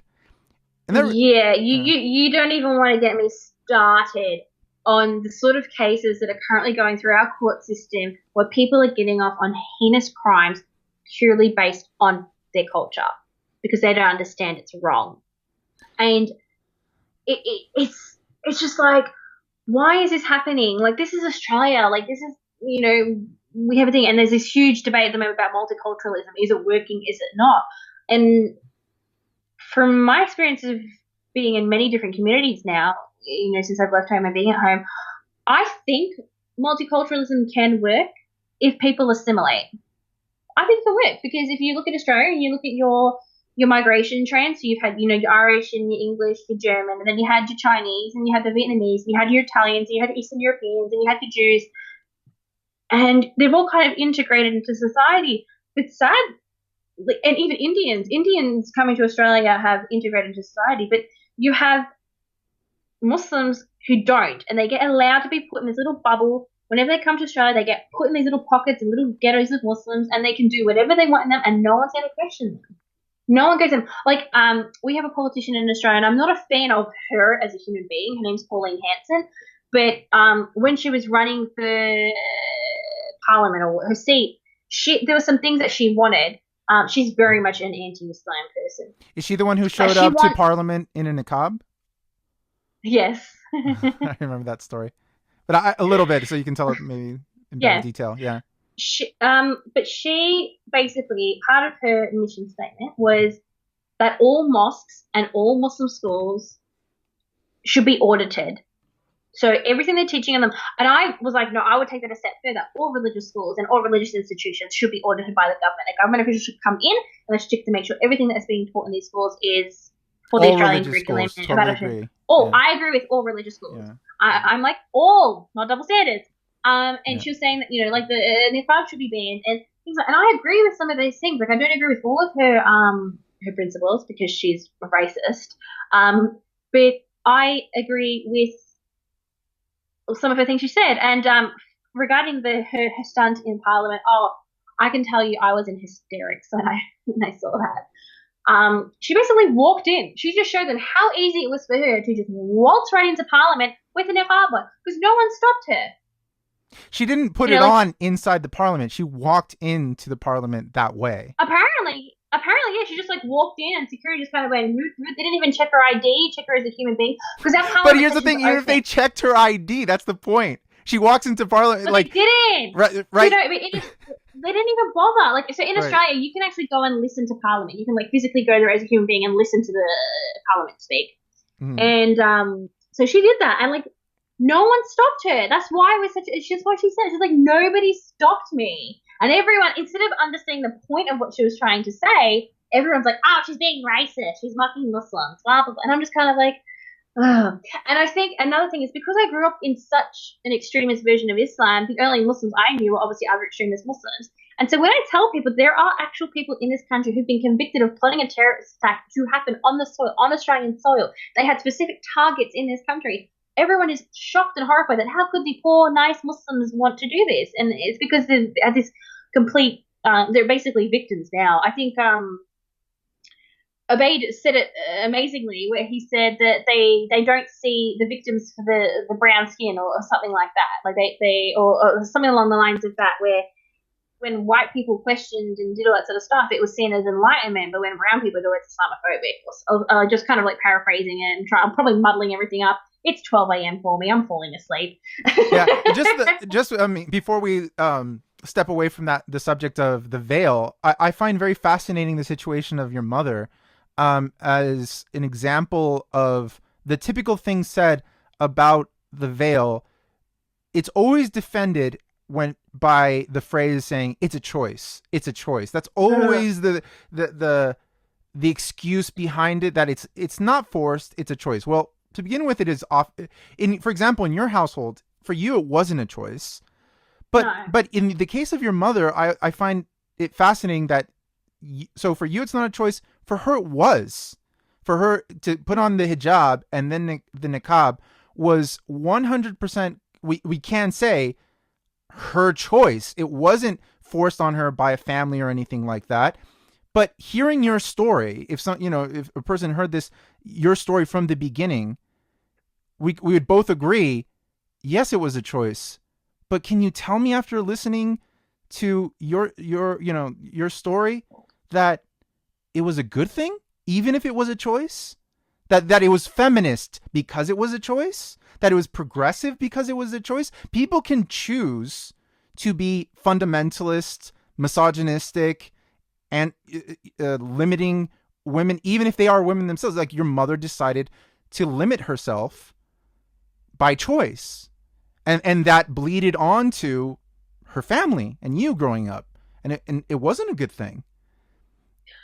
I've always kind of had this stance where, because obviously I know Muslim women and I've debated Muslim women and I've studied Islam quite intensively, and this whole statement, the hijab is a choice. Okay, if you want to really break this argument down, the hijab is a choice. It's not, because in the Quran, in Surah An-Nisa, it states that the believing women pull their veils and cover themselves. Believing women. So if you want to be a believing woman, you cover yourself. Yeah? And then the hadith that relates to that is from Aisha, and she states that when the ayats for the hijab came down, the women of the Ansar, the women in Medina, tore their aprons from their skirts and wrapped them among themselves. And if the hijab is really a choice, why was it that only free women were allowed to wear it, but slave women weren't allowed to wear a hijab? If the hijab is a choice, and it's nothing to do with sexuality, hiding your sexuality or modesty culture, why is it that an old woman who is past menopause doesn't have to wear a hijab anymore? Is that really a choice? Is it really a choice when you're in a religion that's basically your culture and your society says if you don't wear a hijab, there's kind of something wrong with you? Like, why aren't you wearing a hijab? And is there a choice when you're peer pressured by your fellows to put a hijab on? Is there a choice in any of that sort of stuff? Like, I don't think there is a choice, because at the end of the day, if you don't wear it, you're sinning. So you don't have a choice. If you believe in a God and you don't wear a hijab, you are sinning. So where's your choice? I want to skip to another subject because we're just we're running too long. But I wanted to know. It's all right. Since you left home, that story of you running out and then you got a job and everything, did you have any interactions with your family since then? A few. I reconnected with my family because I falsely believed that they would accept me for who I am. I believed in their lies of saying that they wanted to build a connection and they wanted us to be a family again. They missed me, but they loved me, and I fell for it. And that like lasted for a day, and then they ripped my heart out and belittled me how in my existence. It was kind of an because they didn't accept you as a non-Muslim in the way you were living your life? Yeah. Mm-hmm. Yeah, they didn't. I very recently got in touch. Well, they got in touch with me, my family, and I actually went and saw my mum for the first time in, it was 5 years, I think. And I went with my partner because I was like, I am not seeing this woman alone. And so that was the first time she met my partner, and my partner and I have been together for 7 years. And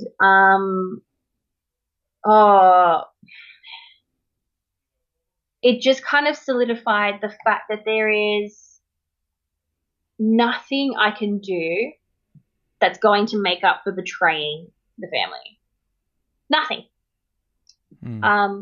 She doesn't respect my choices. She doesn't, not even the choice of me being an atheist or my choice of living my life. Like even the simplest things where, you know, I'm not an affectionate person, and boy, a psychologist probably have a field day as to why I'm not an affectionate person.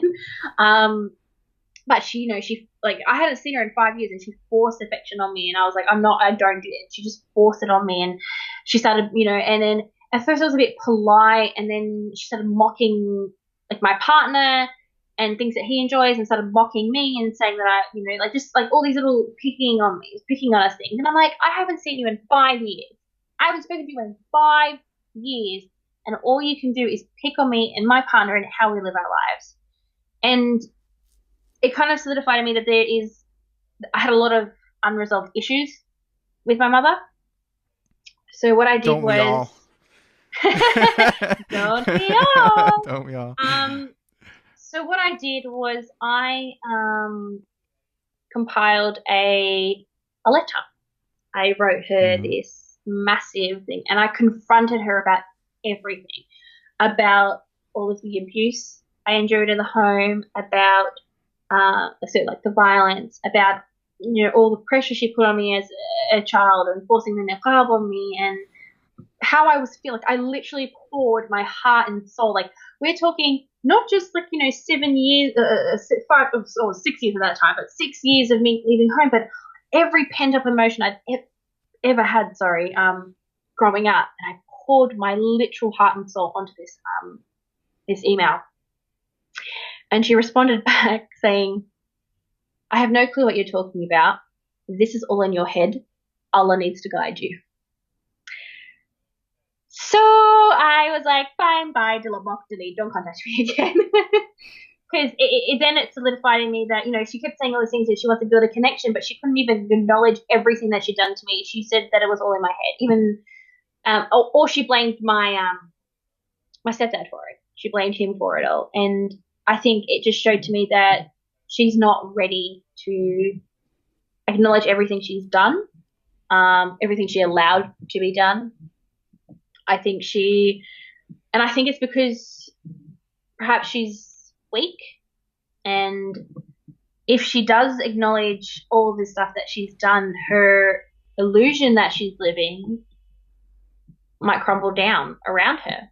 So, and with my siblings, one brother said that I asked him, can I come see my nieces and nephews? And he was like, no. And I was like, why? He's like, you know why, you're a traitor. Another brother said I deserve to be raped and murdered. So I was like, cool, no worries. I'll probably see you as a suicide bomber in Syria or something. And one sister of mine who I thought was more liberal, because she was saying comments like, I wish that Muslim women could marry whoever they wanted. Like, it doesn't if they were Muslim or not Muslim. Like, I wish blah, blah, blah, saying all those things. And then we got onto the talking about slavery, and she's like, yeah, I don't agree with slavery. That's wrong, but, Islam can change. And I was like, okay, wow, this is great. And then she turned around and said to me just casually in a conversation, she's like, if you're in a Muslim country, they'd kill you, right? And I wouldn't have any issues with it.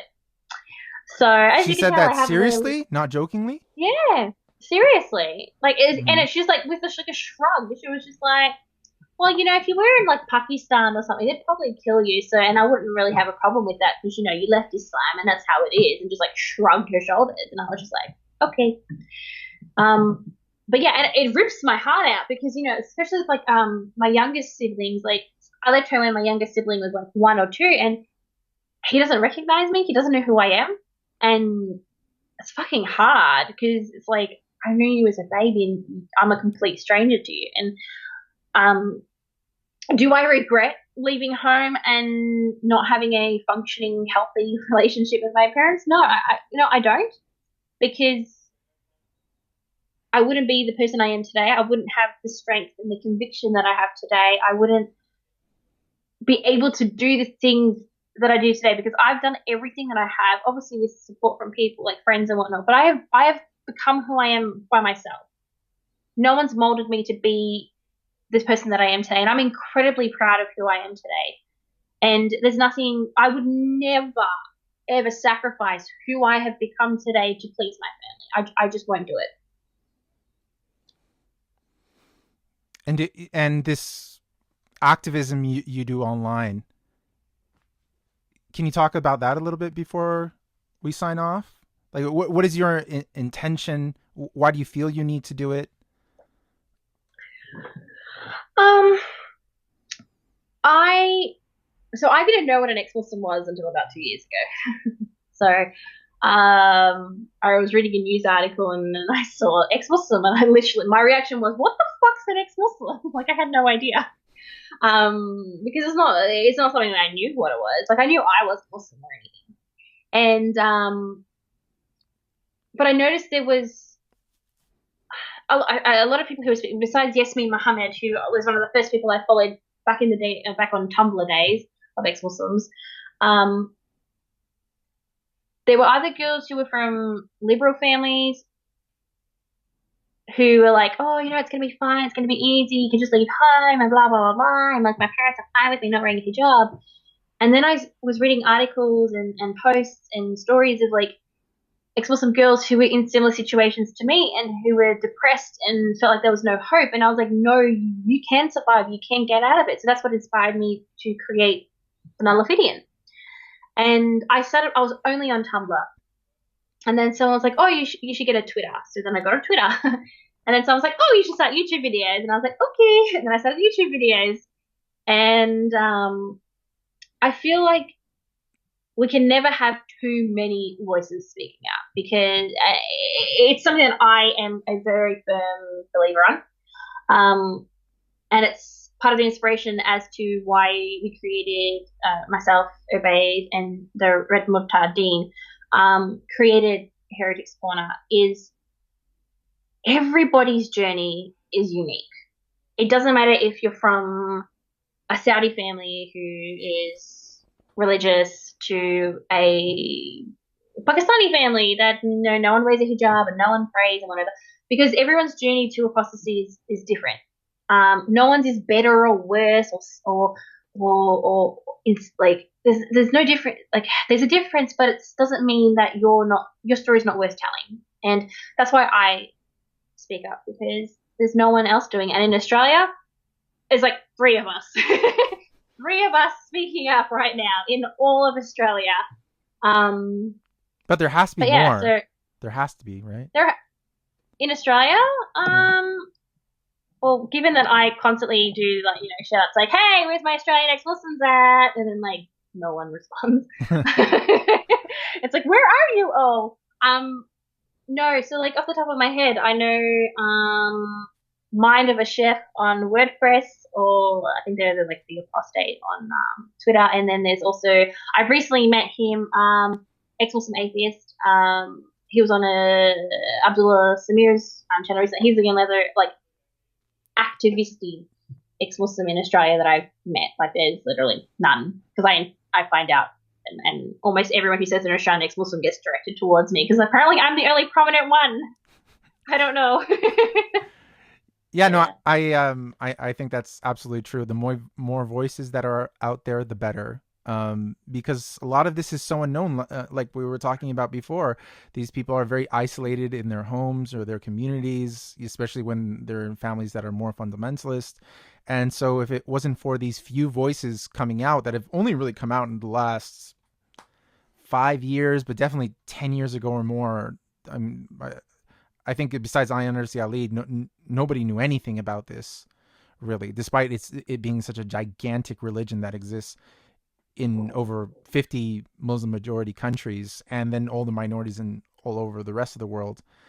So I appreciate what you're doing. Do you want to also just give a shout out to where people can follow you and all, like, your channels and things like that? Yeah, sure. I am the Nullifidian on everything. So it's at the like everything. Tumblr is the Nullifidian.tumblr. WordPress is the Nullifidian.wordpress. Twitter is at the Nullifidian. Facebook is the Nullifidian. Like, I'm really like genius when it comes to naming things. You can find me on any of those. You can send me a message, whatnot. I respond. I like to talk to people. Also part of Heretics Corner podcast, so that's just Heretics Corner everywhere as well. I mean, that's pretty much it. That's where you can find me. Send me a message. I need friends. I'm a lonely person. Okay. Well, thank you for being on. No worries. Thank you.